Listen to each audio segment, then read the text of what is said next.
सलामुअलैकुम। First year chapter number 2 vectors के MCQs को past paper के एमसीक्यूज़ को हम सॉल्व करने जा रहे हैं। जैसे कि हमने पहले चैप्टर नंबर 1 के एमसीक्यूज़ को सॉल्व किया था। तो हमारे पास देखिए काफ़ी पुराने एमसीक्यूज़ यहाँ पर मौजूद हैं और 2021 तक के हम एमसीक्यूज़ को सॉल्व करेंगे। तो आइए देखें इसमें पहला एमसीक्यूज़ हमारे पास क्या बोला जा रहा है। लिखा हुआ है, if A and B are two vectors which of the following is correct. A dot B is equal to B dot A, बिल्कुल ठीक है। A cross B is equal to B cross A, ऐसा मुमकिन नहीं है क्योंकि यहाँ पर माइनस आता है अगर ये इक्वल होता तो। और A dot B is equal to minus A dot B dot A, तो ये भी इसके अंदर कंडीशन नहीं है। So the right answer is A dot B is equal to B dot ए।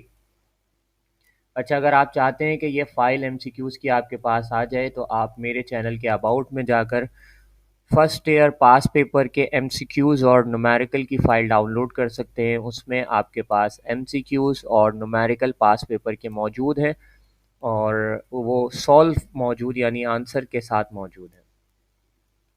आगे बढ़ते हैं। नेक्स्ट हमारे पास पूछा जा रहा है, if A dot B is equal to B is equal to zero and A cross B is equal to zero, then A and B are parallel to each other. याद रहें, जब ए और B parallel होंगे each other एक दूसरे के, तो ए dot be zero नहीं हो सकता। इसी तरीके से आगे क्या लिखा हुआ है, A dot B are perpendicular to each other, तो ए क्रॉस बी में अगर परपेंडिकुलर होंगे तो वो ज़ीरो नहीं हो सकता।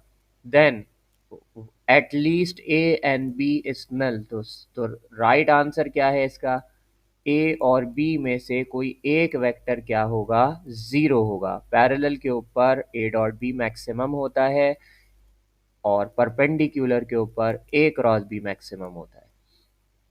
आगे देखें, आपके पास नेक्स्ट पूछा जा रहा है, A and B are two vectors, वही आपके पास आ गया। इसका राइट ऑप्शन वही होगा, A dot B is equal to B dot A. Next देखिए लिखा है, if the vector addition of two vector of magnitude 3 units and 4 units have the resultant 5, then the angle between those is vector is.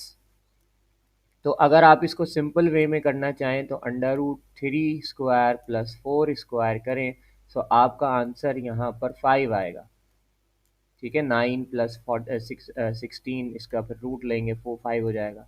सो अगर इस condition में आप इसको solve करते हैं तो ये रेक्टेंगुलर कंपोनेंट मेथड कहलाता है। और रेक्टेंगुलर कंपोनेंट मेथड में जो एंगल बन रहा होता है वो कितना होता है, 90। वरना आप फिर इसको एक बड़े जो है वो फॉर्मूले से कर सकते हैं, under root A square plus 2 A dot B.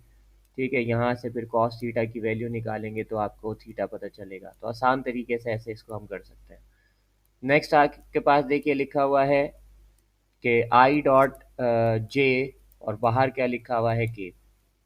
तो इसको हम पहले सॉल्व करते हैं। आपको मालूम होना चाहिए आई डॉट आई 1 के बराबर होता है, जे डॉट जे 1 के बराबर होता है, के डॉट के 1 के बराबर होता है। अगर आई डॉट जे करेंगे तो ज़ीरो हो जाएगा, जे डॉट के करेंगे तो ज़ीरो हो जाएगा, के डॉट आई करेंगे तो ज़ीरो हो जाएगा। यानी सिमिलर जी जो है वो 1 के बराबर होते हैं डॉट प्रोडक्ट में, और अपोजिट जो है वो ज़ीरो के बराबर। तो यहाँ पे आई डॉट जे लिखा हुआ है तो ये तो ज़ीरो हो गया। अब के को ज़ीरो से मल्टीप्लाई करेंगे तो आपकी वैल्यू क्या हो जाएगी, ज़ीरो हो जाएगी। सही। उसके बाद देखिए क्या लिखा हुआ है, the magnitude of the product of this. अब क्रॉस प्रोडक्ट आया है तो याद रखिएगा, क्रॉस प्रोडक्ट जो है वो इस तरीके से, यानी कि आई क्रॉस जे बराबर होगा के क्रॉस जे बराबर होगा आई के क्रॉस आई बराबर होगा जे के, इस तरीके से। यानी कि दो का क्रॉस प्रोडक्ट तीसरे के बराबर होता है।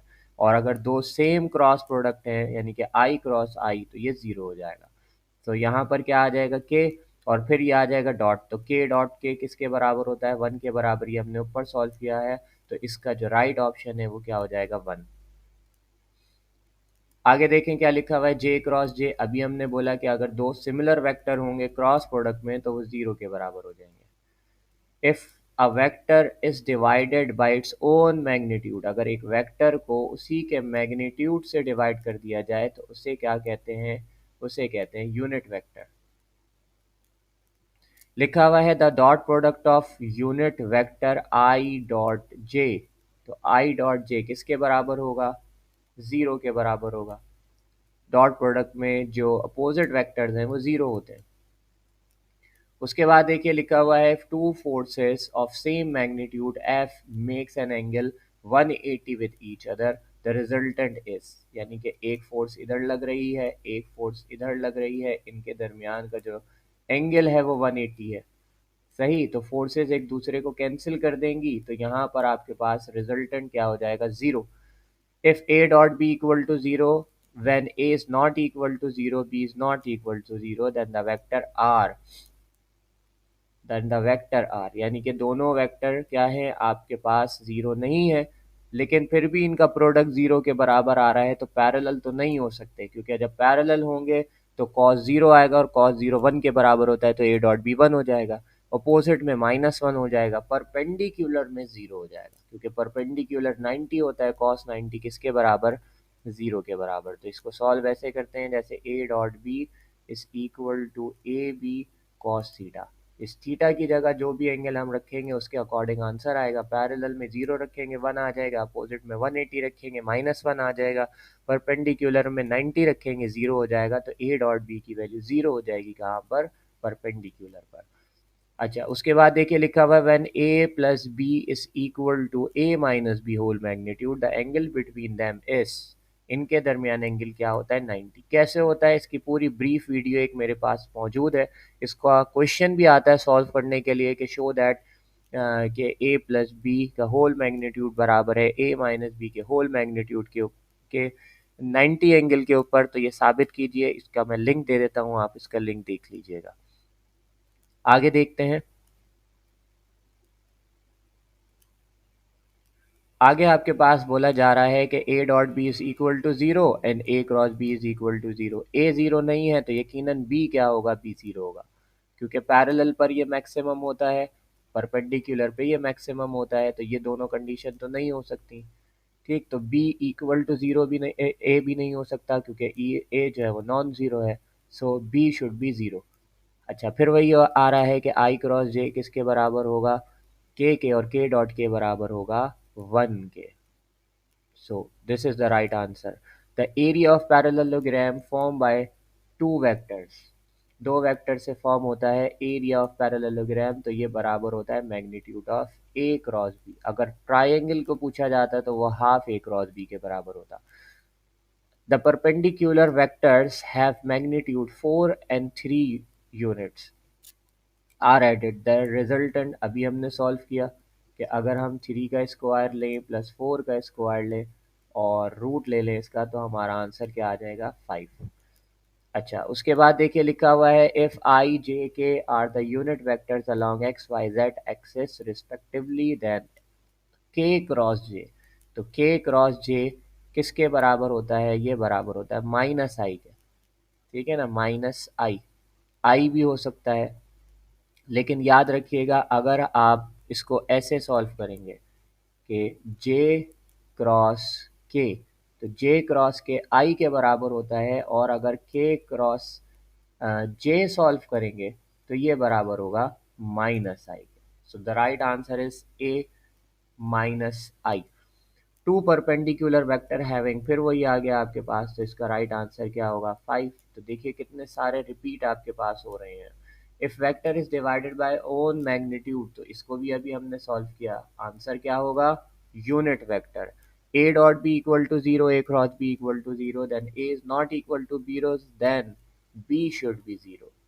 ठीक, वही आ रहा है जो अभी हमने पढ़ा। अच्छा, उसके बाद light year is the unit of, वैसे तो ये चैप्टर 1 की एमसीक्यूज है, इसमें मौजूद है, तो आप इसको देख लीजिए। Light year is the unit of distance कहलाएगी, हमने सॉल्व करी थी। उसके बाद देखिए क्या लिखा हुआ है, A dot B is equal to zero, B cross B equal to zero, A is not equal to zero, then the vector B should be zero. वही आपके पास आगे दोबारा।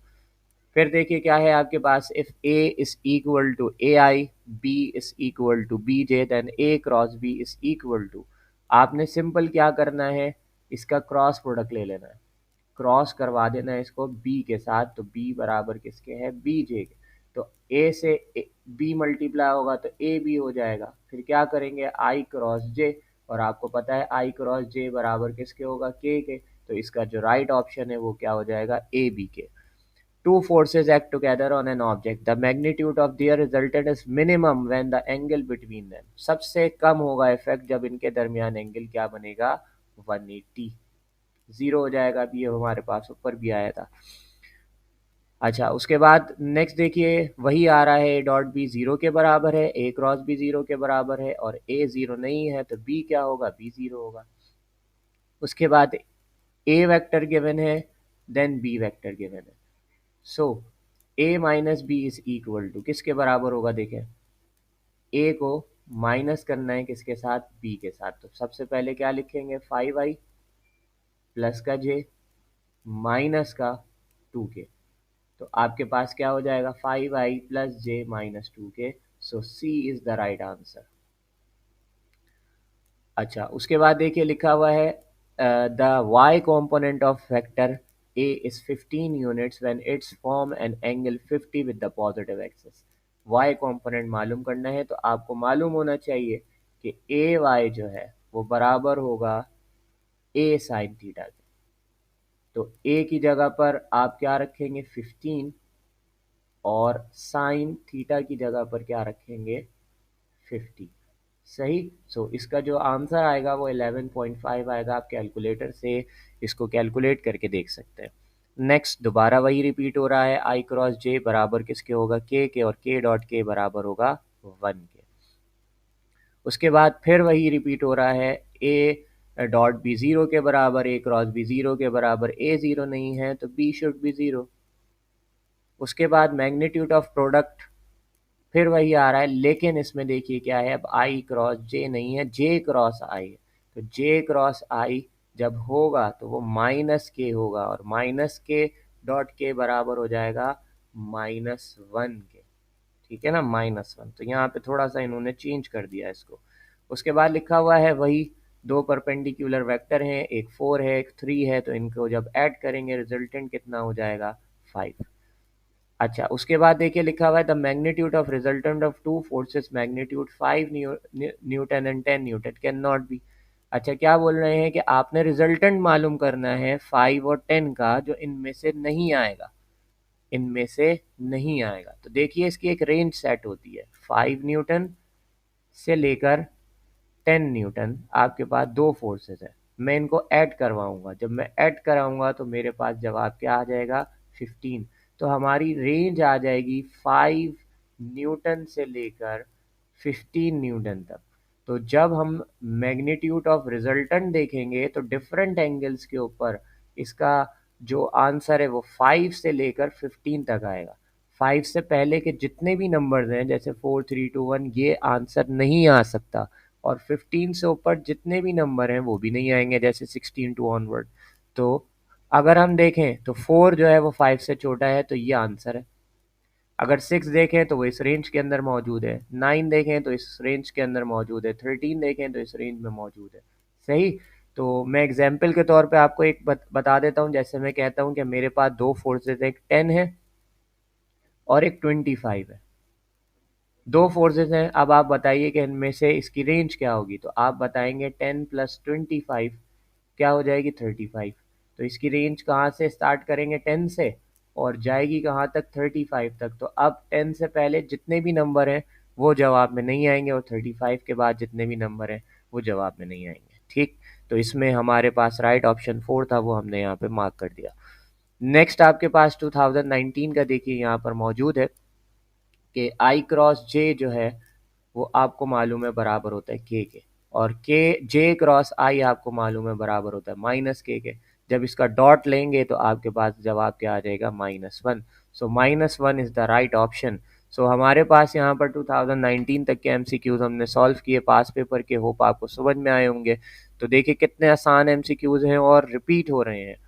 तो होपफुली आपको इससे बहुत ज़्यादा गाइडेंस मिली होगी।